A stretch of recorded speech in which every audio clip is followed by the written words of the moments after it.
రాష్ట్రంలోని మున్సిపాలిటీలు కార్పొరేషన్లలో ఇవాళ కొత్త పాలక వర్గాలు కొలువుదీరనున్నాయి. ఇందుకు రాష్ట్ర ఎలక్షన్ కమిషన్ అన్ని ఏర్పాట్లు చేసింది.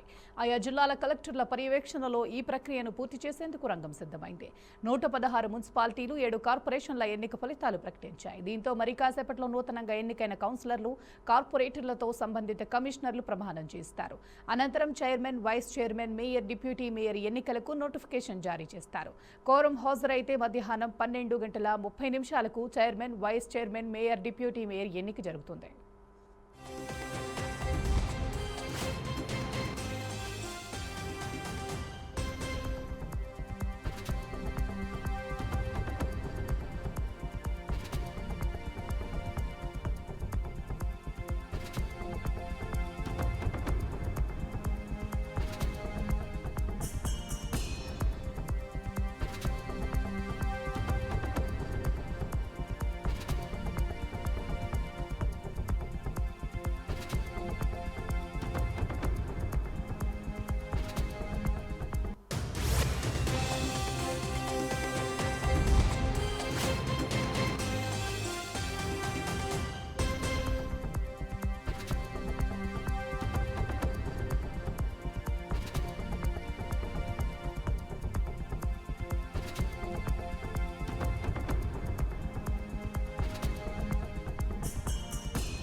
రాష్ట్రంలో మున్సిపాలిటీలు, కార్పొరేషన్లలో ఇవాళ కొత్త పాలక వర్గాలు కొలువుదీరనున్నాయి.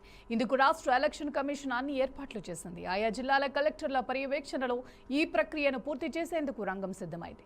116 మున్సిపాలిటీలు, 7 కార్పొరేషన్ల ఎన్నిక ఫలితాలు ప్రకటించాయి. దీంతో మరి కాసేపట్లో నూతనంగా ఎన్నికైన కౌన్సిలర్లు, కార్పొరేటర్లతో సంబంధిత కమిషనర్లు ప్రమాణం చేయిస్తారు. అనంతరం chairman, vice chairman, mayor, deputy mayor ఎన్నికలకు నోటిఫికేషన్ జారీ చేస్తారు. కోరం హాజరైతే మధ్యాహ్నం 12:30 chairman, vice chairman, mayor, deputy mayor ఎన్నిక జరుగుతుంది.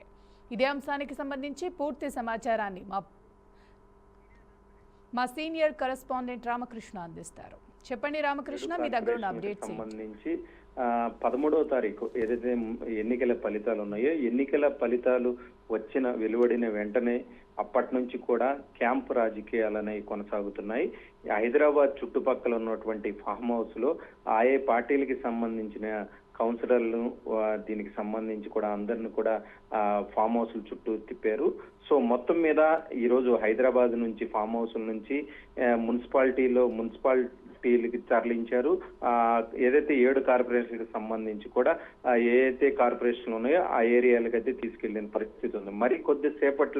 మరికొద్దిసేపట్లోనే ఏదైతే కౌన్సిలర్లకు సంబంధించి ప్రమాణ స్వీకారం ఉంటుంది. తర్వాత మేయరు, డిప్యూటీ మేయరు ఎన్నిక ఉంటుంది. వీళ్ళందరిది అయిపోయిన తర్వాత నోటిఫికేషన్ జారీ చేస్తారు. నోటిఫికేషన్ అనంతరం ఈ ఎన్నుకునే ప్రక్రియ ఉంటుంది. ఈ కౌన్సిలర్లు అందరూ కూడా మేయర్ని ఎన్నుకుంటారు, తర్వాత డిప్యూటీ మేయర్ని ఎన్నుకుంటారు. అదే విధంగా మున్సిపల్ చైర్మన్, ఉప చైర్మన్ కూడా పద్ధతి ఉంటుంది. ఇది మొత్తం కూడా కలెక్టర్లు కట్టుదిట్టమైనటువంటి ఏర్పాట్లు నిర్వహించారు. కొన్ని చోట్లయితే ఎక్స్ అఫీషియోలు కూడా పాల్గొని ఓటు హక్కును వినియోగించుకుంటున్నారు. హంగ్ ఏర్పడిన చోట ఎక్స్ అఫీషియో ఓటు అనేది చాలా కీలకంగా మారనుంది. సో ఏదైతే ఎమ్మెల్యేలు, ఎంపీలు ఉంటారో వాళ్ళు ఆ మున్సిపాలిటీ పరిధిలో కావచ్చు, కార్పొరేషన్ పరిధిలో ఓటు హక్కు వినియోగించుకునే అవకాశం కూడా వెసులుబాటు కనిపించింది. సో మొత్తం మీద రాజ్యసభ కావచ్చు, ఎమ్మెల్సీలు ఆ పరిధిలో ఉంటే వాళ్ళు కూడా యూజ్ చేసుకోవడానికి దీనికి సంబంధించిన స్టేట్ ఎలక్షన్ కమిషన్ కూడా వాళ్ళని కూడా ఎలిజిబుల్ గా ప్రకటించింది. సో మొత్తం మీద మరి కొద్దిసేపట్లో 12:30 గంటలు ఆ టైంలో ఏదైతే మొత్తం ఈ ప్రక్రియ ఏదైతే ఉంటుందో మేయరు, డిప్యూటీ మేయరు సంబంధించిన ఎన్నిక కూడా కంప్లీట్ అయిపోతుంది. మొత్తం మీద ఏ మున్సిపాలిటీలు ఏ పార్టీలు గెలుచుకుంటున్నాయి ఏంటనే తేట తెల్లమైపోతుంది. మరి కొద్దిసేపట్లోనే దాదాపుగా 7 కార్పొరేషన్లకు సంబంధించి కాంగ్రెస్ పార్టీ క్లియర్ మెజారిటీ వచ్చినటువంటి దాదాపుగా 4 కార్పొరేషన్లు ఉన్నాయి.